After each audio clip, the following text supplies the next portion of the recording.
righty, welcome in. Welcome back, everybody, to Sports Profit TV. This is the MLS Live podcast. Of course, we are talking MLS betting picks, going to be for this Saturday.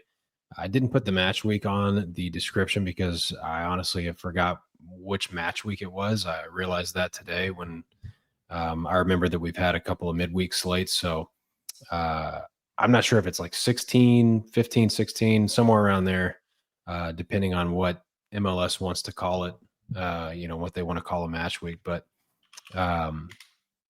either way, we're here. We're talking picks for this Saturday and one Sunday game, actually. Got some midweek slate games going right now. I had light action. Garrett, you had a lot of action for the midweek. How's that going for you?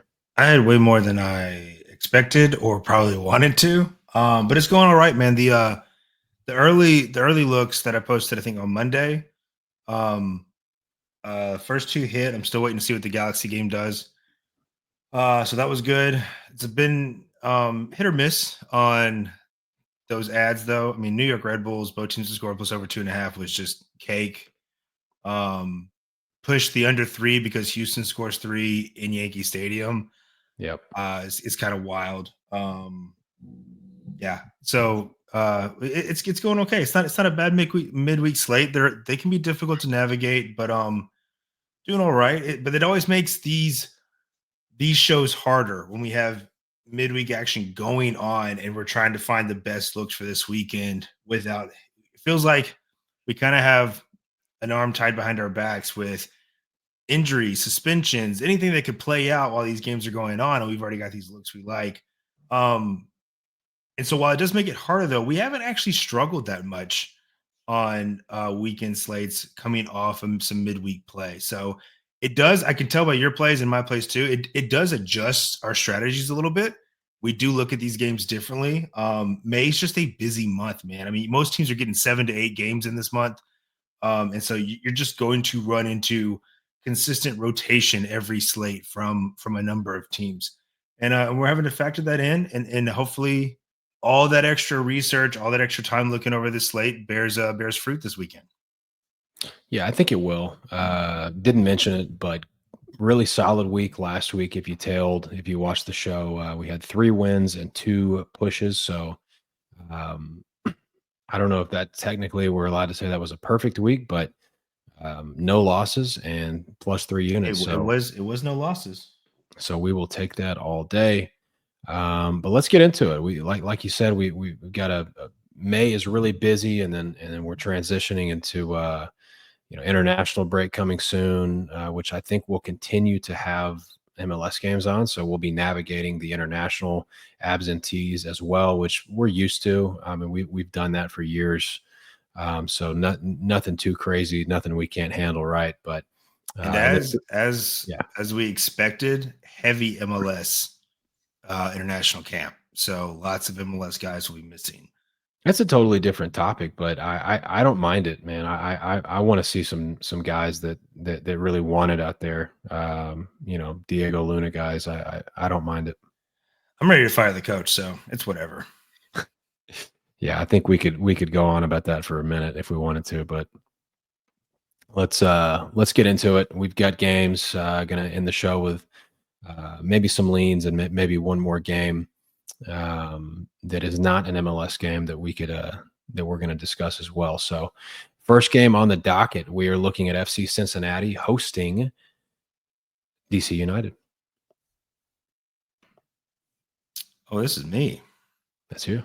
So yeah, I feel like I've got a good vibe for the Cincinnati team right now. Hit the Dallas +1 spread tonight with them, and just a wild 3-3 game, man. Dallas has had some wild ones on the road this season. But you got DC struggling mightily when Benteke is injured, which he is. And so they just sit back a ton more, right? Like they're just way more conservative when they don't have their 9 in there to just send the ball to.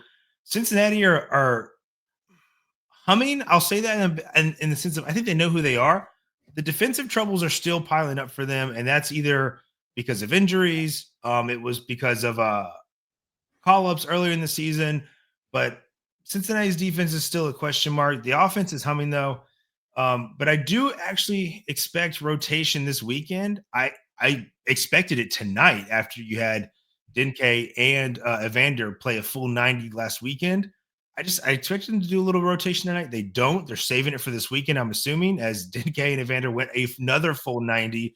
I just can't see them going 90s 3 straight games for this team. And they are the funnel. They are the offensive funnel. When you look at goals, when you look at assists, goal contributions, it is those 2 players, man. That is what carries this team offensively. And then I talked about DC United sitting back with no Benteke. He's not expected to be in this game. And so we're going to go with the under 3 here. I like to get in the full 3. It's at minus 120, minus 125, somewhere around there. This just feels like I just had to believe, like I said, one, maybe both of either Dinke or Evander rest this weekend, or at least make the bench, which gives them depending on how the game goes, 45 to 30 minutes of play in the second half. And so just getting the full 3 here feels just really good in these circumstances. I think actually DC United's gone under 3 in either 4 straight or 5 straight, that in Benteke featured for 20 minutes of between all of those games. So yeah, DC unders right now are just a move as long as Benteke is not in there, especially with, I expect, rotation or tired legs here. Yeah, DC has scored 1 goal in their last 5 games. So, and it's not a fluke. It's not like they've been creating a ton of chances by any means.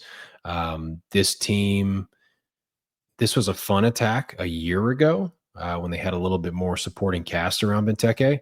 But we pretty much knew the writing was on the wall this year that it was going to be, Benteke or bust, so to speak, for this attack. And right now it's been bust because there's no Benteke. So not really that complicated.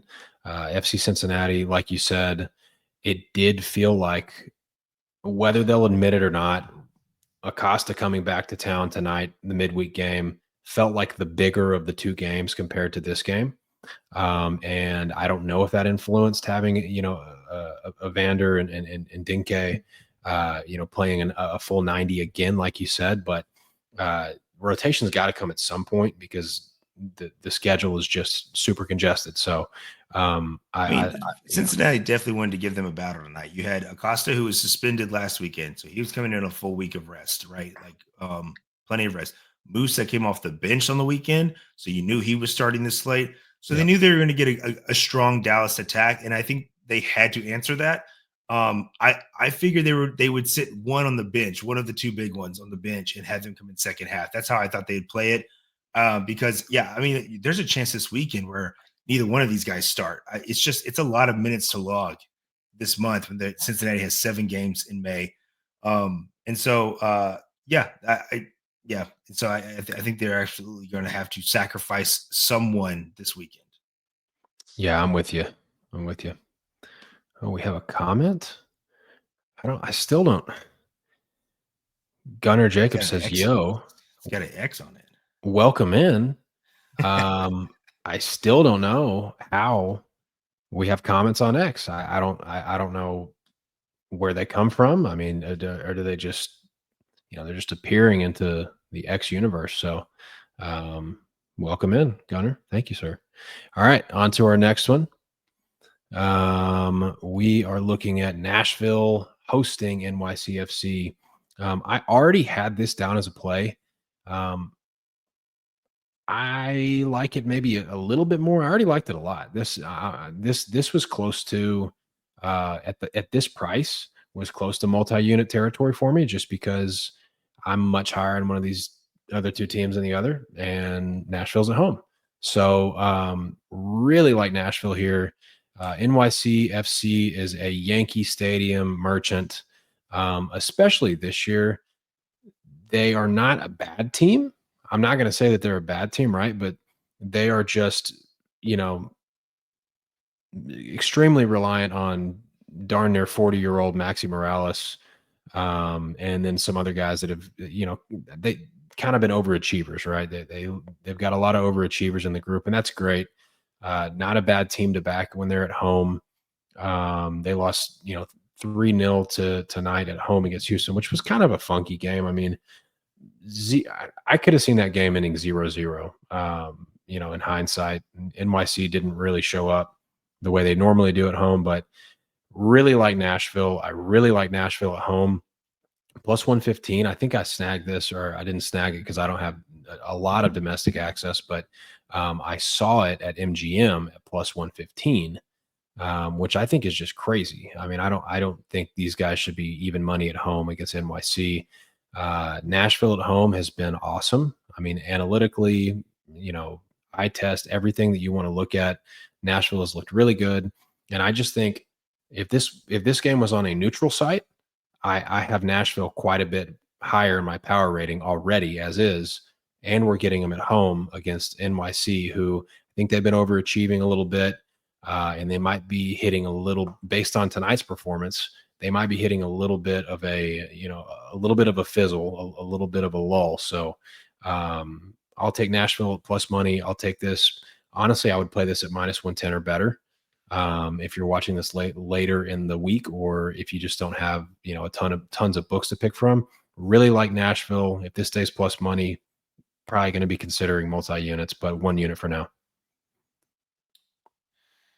I think Nashville is in a similar situation as Cincinnati is, where you've had Surridge go 2 games since last weekend, 90 minutes. Mukhtar went 90 last weekend, 88 tonight.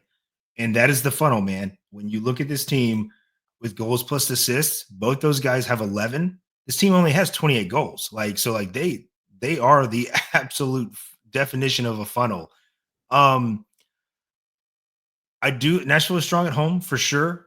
New York has only won 1 road game this season so far. And they just got embarrassed at Yankee Stadium by Houston, which, make that one make sense to me. But so this is one where I have no problem. I'm looking, trying to see if I can see what the price is real quick. I have no problem taking. Well, that's gross. Never mind. I was looking at Nashville double chances of parlay leg, but it's not around that parlay level I would like. This is one where I might have to see lineups only because of that attacking funnel, or if it comes out and one of them is sitting, I don't think one of them rests a full 90. I think you'll have at least one on the bench and one starting. Maybe both start. Maybe they just say, guys, you got to suck it up. We need you. You got to play. But if you get a lineup that's not optimal, I think you can shift it to Nashville money line plus like an under 3.5 or something, maybe, or definitely a Nashville money line, maybe plus a first half under. You can do it that way too. So there's definitely ways to get on the Nashville side. I do agree with you. Nashville's a stronger team. They're a better team, and they're at home. All the advantages there. Again, just because of how this team is constructed, similar to Cincinnati, with a strong funnel of like who are the go-to guys, it does give me just slight pause. I still lean Nashville heavily here in some manner. Also, Zimmerman played half the game, so we'll have Zimmerman back for Saturday, which will be. He did 15 minutes this weekend. He did 45 tonight. He will, whenever he's fully fit to go, he will go back into the starting lineup. I'm curious who they sit though, because the Colombian that they brought in has played very well, and so it might be another stalwart in Bauer who gets to sit. We'll see, or Mara. But yeah, that's my only concern here is that at some point, like I said, dude's got to get some rest. I expected, like I said, some rotation tonight, considering that they were on the road, but they showed up and put their best available, giving fatigue and injuries that they could against Columbus, and actually got a 2-2 draw in Columbus. Not a small feat at all for Nashville. So yeah, I mean, they're a solid team. Yeah, Nashville is solid. I mean, they look like. I mean, I'm unsure about the term sleeper with them, because I mean, I think they're, not really sneaking up on anybody at this point, but definitely a solid playoff team. So looking good over there, promising. All righty, Orlando City and Chicago Fire. So interesting one here, considering the play that happened tonight. Again, a team where I thought maybe with Orlando on the road, maybe they do a little bit of rotation. Um, not a ton, still a good attacking lineup. Ojeda did only go 73 minutes, so hopefully that was just to, hey, we're trying to save those legs a little bit because he is so important to this team.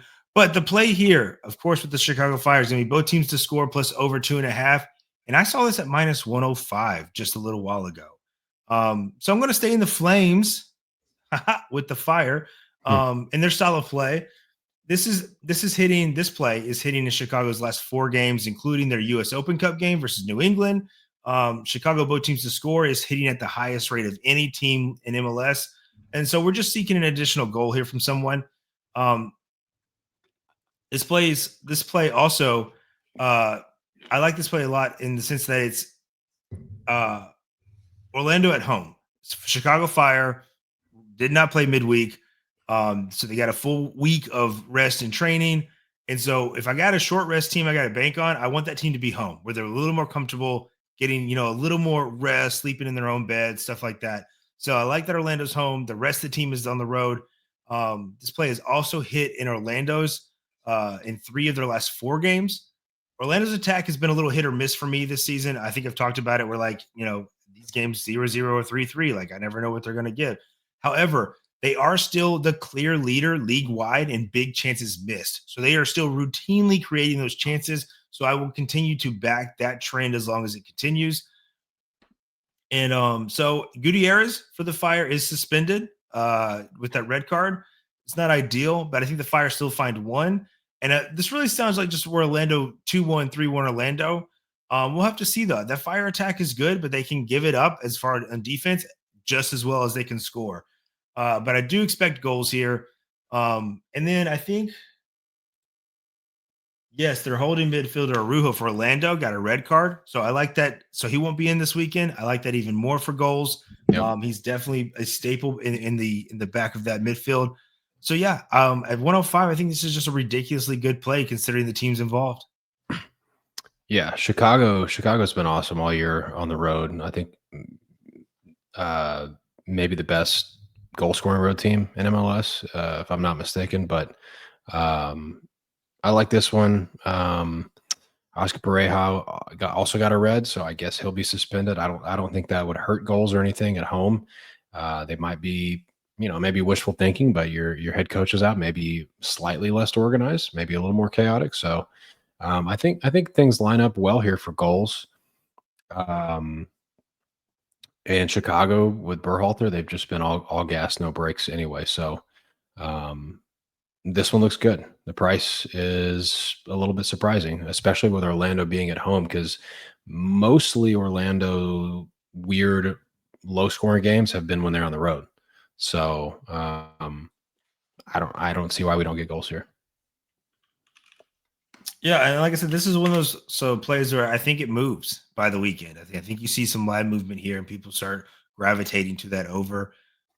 So yeah, I would, if you're playing this, I would play it sooner rather than later. And if it does move away and some weird news comes out, something you don't like, the under 3 becomes an easy hedge piece there for you. So there's not a lot of risk here. How I think the line movement's going to move.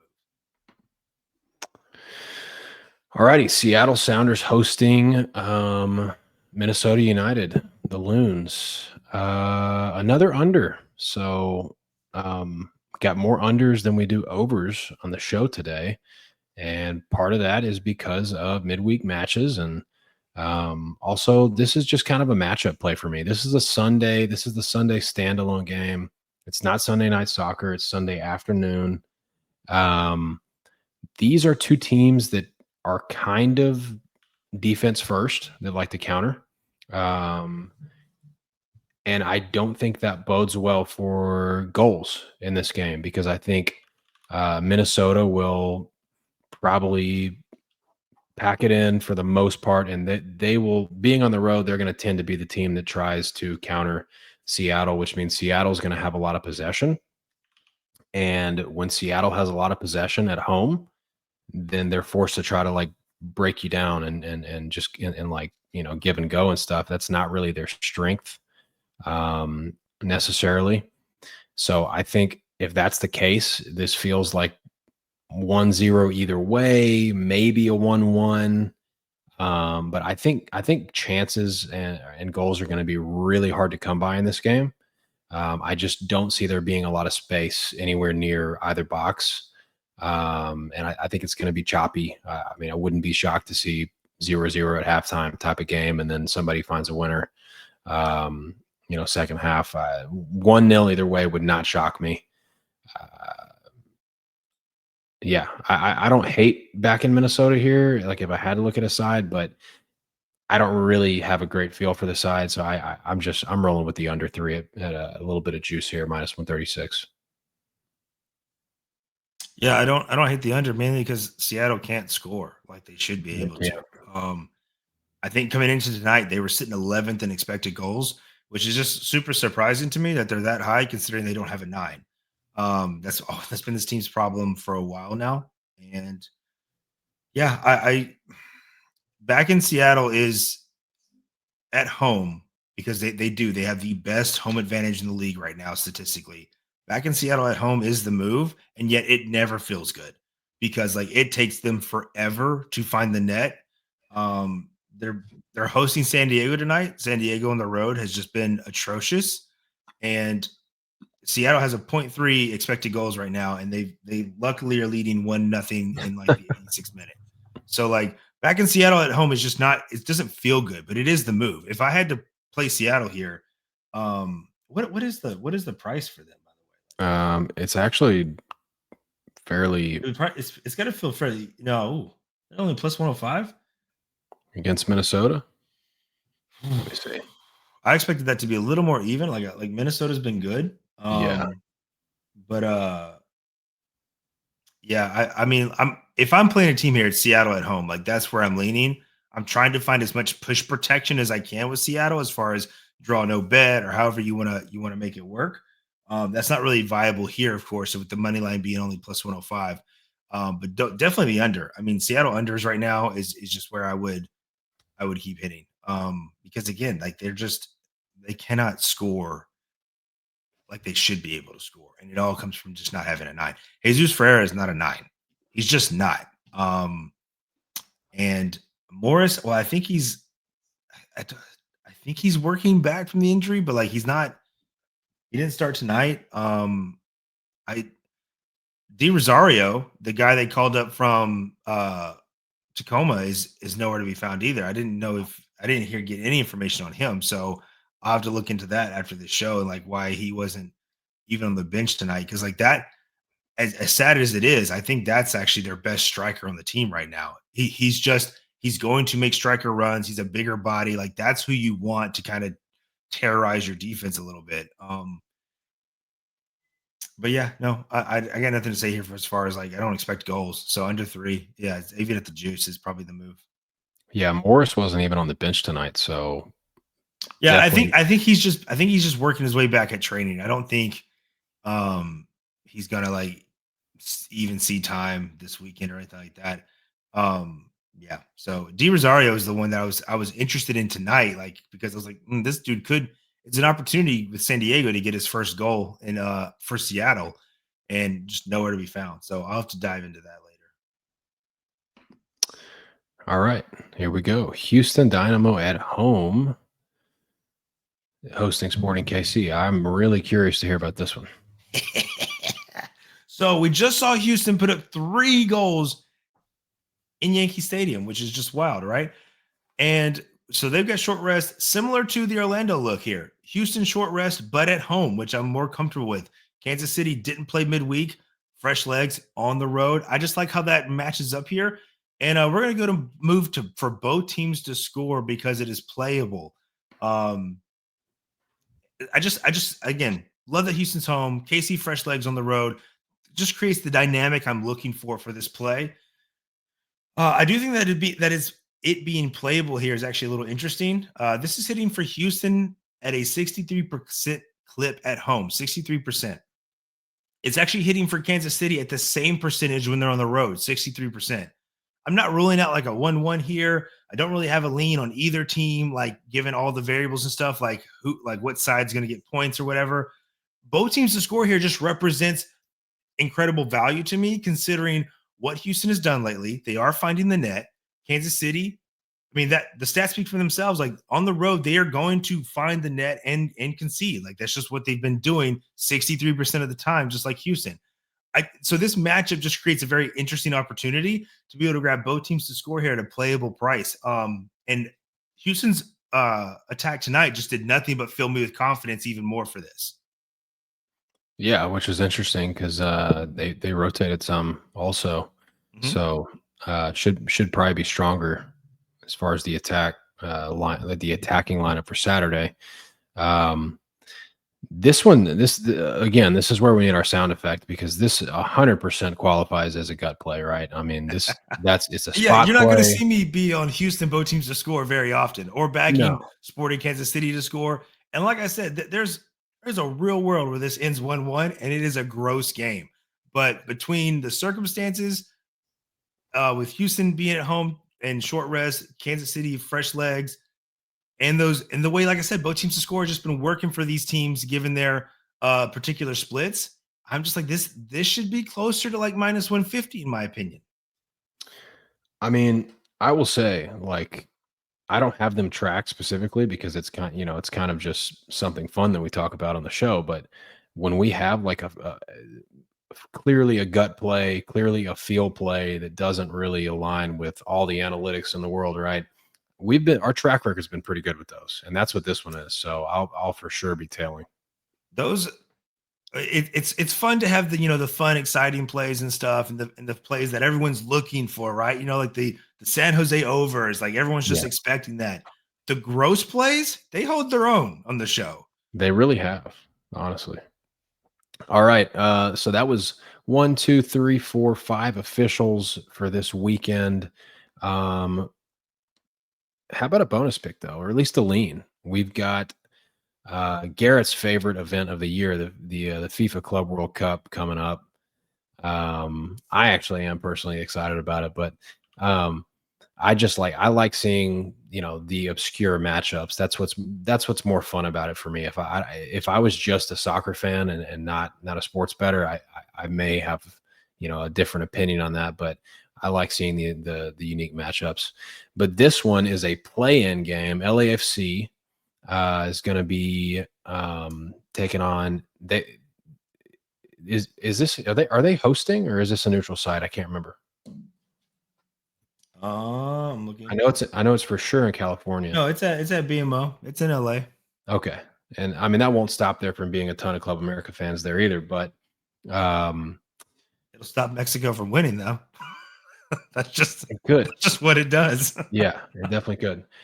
I will tell you, I think you've got an actual pick for this one. Maybe I've got a lean. I like the under 2.5. I think the under 2.5 is a pretty strong look here. Club America just lost in the Liga MX final to Toluca on a very intense, emotional 2-leg final. And they really struggled to create. Toluca wasn't a team that was really strong defensively either, but the Club America attack has just been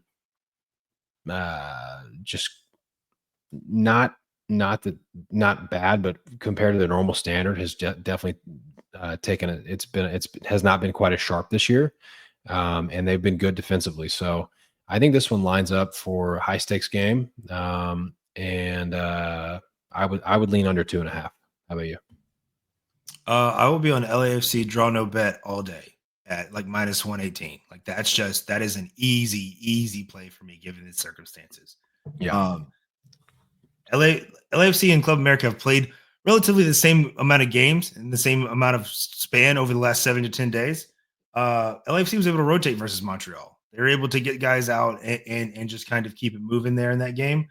Club America, of course, 2 biggest games of the season, like back to back with the final. So like, no, there was no resting. There was no rotation there.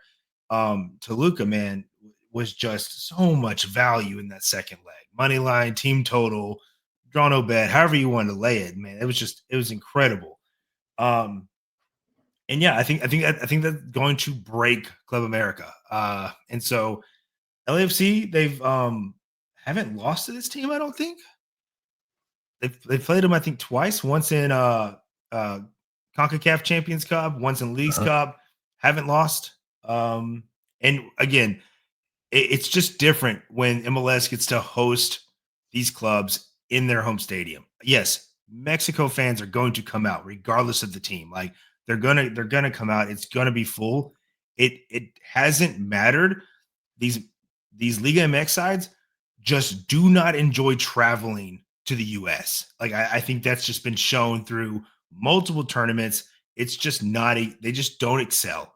They don't play well typically. And so now I'm getting an LAFC side who is really starting to hit their stride a little bit here. Got a few draws mixed in the last couple of games, but I mean they haven't lost since April 9th.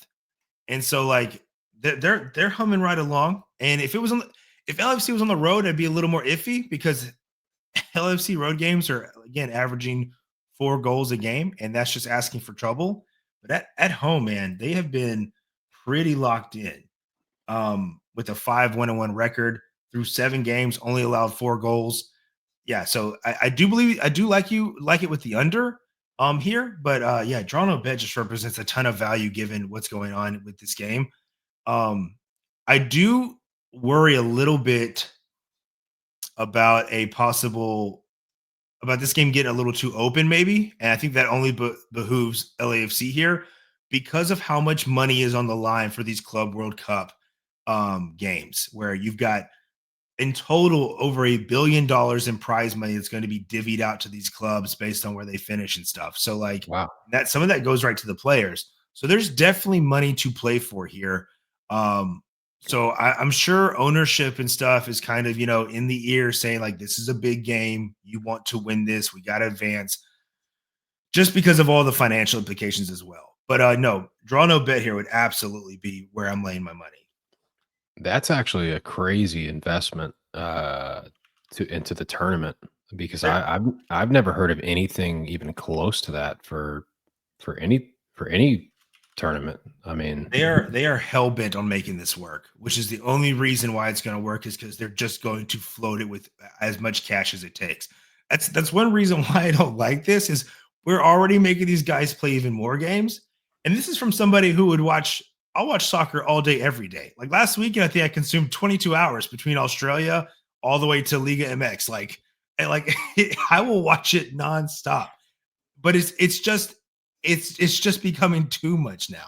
And Club World Cup just adds to that. And so it is what it is. But if you're going to give me action here, in fact, I'm locking it in right now, man. LAFC draw no bet, -118. just cancel Leagues Cup, and then we can just focus on this. Maybe I'm a little salty too because there's literally no teams I care to see coming through my town for Club World Cup. Yeah, who do y'all have in that pod? I'd have to double check. It's nobody good. Yeah, it warms my heart to hear you talk about Toluca like that. That's very fun. I came to the conclusion, by the way, because the line never made any sense for the Toluca Club America final. I mean, they closed at like +220 as a home team and a second leg of a 0-0 aggregate score. If that was a regular season game, they probably would have been like +125. I think it was just the heaviest bet game of the season in Liga MX, and the entire public was on Club America. And oh, of course, dude. Like that's has to be what it was. It's who do I have? I've got who is this? I've got a Tunisian team coming through. And they play the winner of Club America LAFC.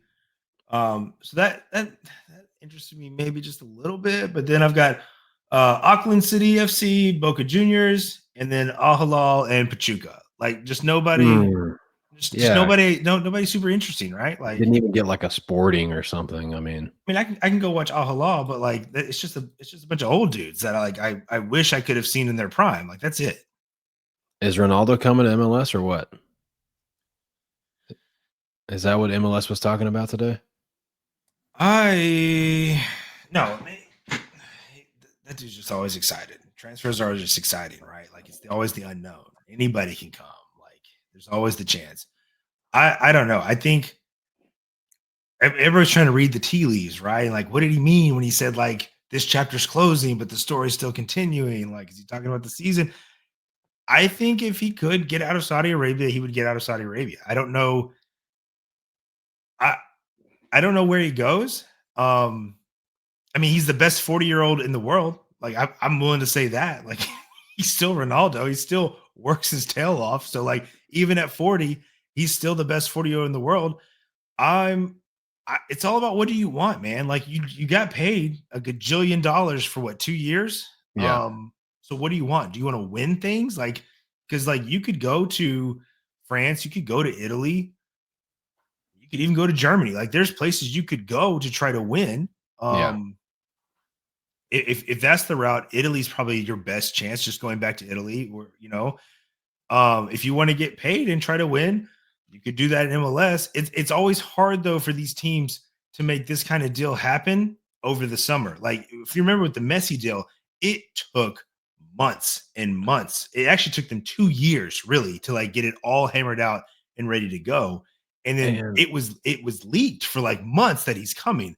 So if Ronaldo was coming to MLS, I feel like we'd already hear something with this summer transfer window right around the corner. So it's hard to say, man. I mean, but there are teams that could pay him and that would offer a attractive landing spot. I think. I think it would be cool to have Ronaldo and Messi back in the same league. Yeah. But I honestly don't know, man. It's different now. It's not just somebody at the twilight of their career looking to get paid, right? Like he's already got that. So what else is the motivation? Right. That's a good point. And I would say it would have to be a Messi deal, but I don't think 40-year-old Ronaldo is getting a Messi deal, to be honest with you. I don't think it's quite the same allure as when Messi came over here at 36 or whatever it was. Here's what I say.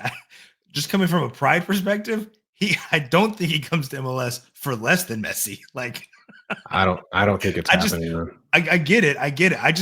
I don't know how you come and like, with like the guy you are always going to be compared to your whole life, regardless of what you do. The GOAT battle will always be between him and Messi for that generation. Right. I don't know if you can allow yourself to come for less than Messi. Like I don't know. Does LAFC have a DP spot open? Because wasn't Under? I think they have one. Under's on a short-term loan. He is done. You have Buanga in the middle of the summer. And then Giroud was a DP, right? Yes. Which is crazy, but he was. I mean, I can look real quick and try to find it. I'm pretty sure Under was a DP. Under is currently a DP, but his deal is short for the summer. He's not here all season. Okay. So like he ends midway through the summer. Well, that's good because he hadn't even been playing. All right. Yeah, that's an interesting deal. I think it was just more one of convenience. Like we have an open slot, your contract runs out at the end of the summer. We'll take you. Like we're not adding anybody else right now. So that felt like just a super convenient deal for LAFC. Last game I want to ask you about because we are not going to talk again until this game. We have the CONCACAF Champions League final. The game will be played. I think it's going to be played at Estadio Olimpico, which is where Pumas play. I thought it was going to be played at Azul Stadium, but it looks like it's going to be where Pumas play. Last I checked, and this is saying Olimpico. Okay, so that's where that's Pumas' home stadium. But Cruz Azul's played a couple of pseudo home games there during this tournament. It's still in Mexico City area, so it's still at elevation. It's still basically a home game for Cruz Azul because Azteca is still under construction for the World Cup. Cruz Azul is anywhere from -135 to -150 as a home money line favorite. Total is at 2.25. I'm going to say right off the bat, I have some interest in goals. Even in a final, I think Vancouver has been incredibly impressive in finding ways to score goals in this tournament. So both teams' to score is playable. And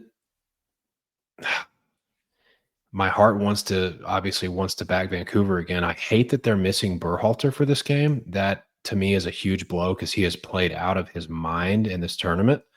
I still think they're, have done awesome. They're still, extremely formidable, but I would lean probably backing Vancouver to contribute to the goals, and both teams to score being playable definitely has my interest. What about you? This is an interesting one with it being in Mexico. Now, Vancouver already is showing through this tournament that they will go to Mexico and at least get a point, right? Like they will Yep. go and at least show up. Hell So yeah. I don't think they're just going to get ran over. However, these two teams could not have more opposite schedules right now. Where Cruz Azul hasn't played since May 18th, so like 2.5, 3 weeks of just good rest after a long, hard season. Like that's good. And Vancouver's in the midst of one of their busiest stretches of the season. So this is a hard one, man. Like I don't think Vancouver should be almost plus 400. That just seems wrong. But Yeah. ooh, I mean, it's a final, man. If Cruz Azul gets an early one, we're off to the races, dude. Because Vancouver's going to have to open it up. Um, yeah, I was about to say, like, I would just the over two. Like, that's if I could get that somewhere, like it's just out of the price range at -160. Both teams to score is plus 108 right now. That's kind of crazy. Again, dude, this is probably the hardest game to read for the show. Like, just because Yeah. Cruz Azul getting, I mean, that 2.5 weeks is so clutch, man. I will say this, and this is not a prognostication, but if Vancouver go to Mexico and win CONCACAF Champions League on that field, it's twice as big as the Seattle win. I mean, it's the biggest win in Major League Soccer history. If Vancouver goes down and beats Cruz Azul in Mexico to win the whole thing. Whose stadium is this? This is where Pumas play their home game, which Vancouver has already gone down there and played on that field. At least they've already played one game there, and it was 2-2 against Pumas. Yeah, I'm cooking. Give me 1 second. I'm thinking. Cruz Azul were there all season, right? Because there's renovations going on at their place. No, they've only played a couple of games there during the Champions Cup. Most of their home games they have played at Estadio Azul, which is it's actually a minor league team stadium. It's kind of a long story. But that's where they played their Champions Cup games at. They played some of their Champions Cup games at Puma Stadium.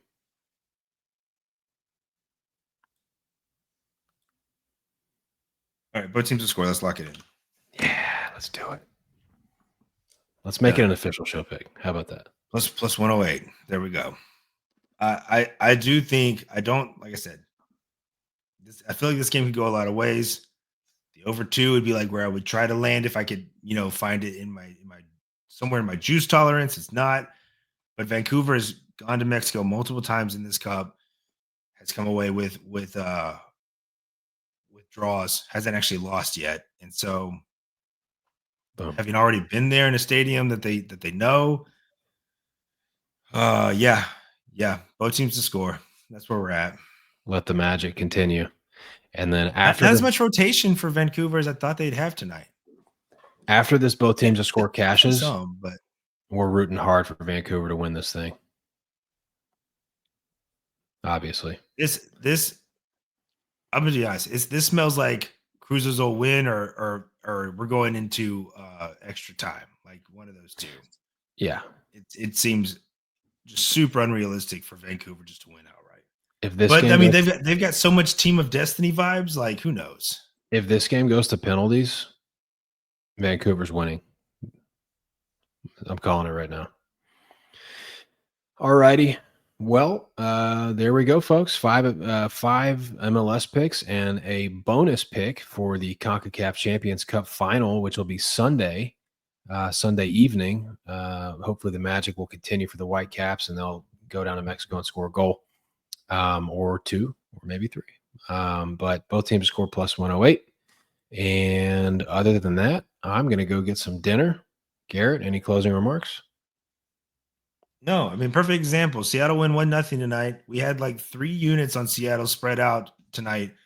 If you follow me on X, and it all comes home, but that wasn't fun at all. That was actually quite terrifying. So Seattle at home is the move. Just don't watch it because it's not going to be fun. That's right. All right. Thanks all for the support. In all seriousness, thanks for tuning in, guys. We always appreciate it. And as always, best of luck to whatever you're on this weekend. Absolutely. If you can, guys, retweet the tweet. And if you missed the show or want to watch it back, I'll post it on YouTube, and I will post that either tonight or tomorrow morning. So we will see you guys next Wednesday, and best of luck.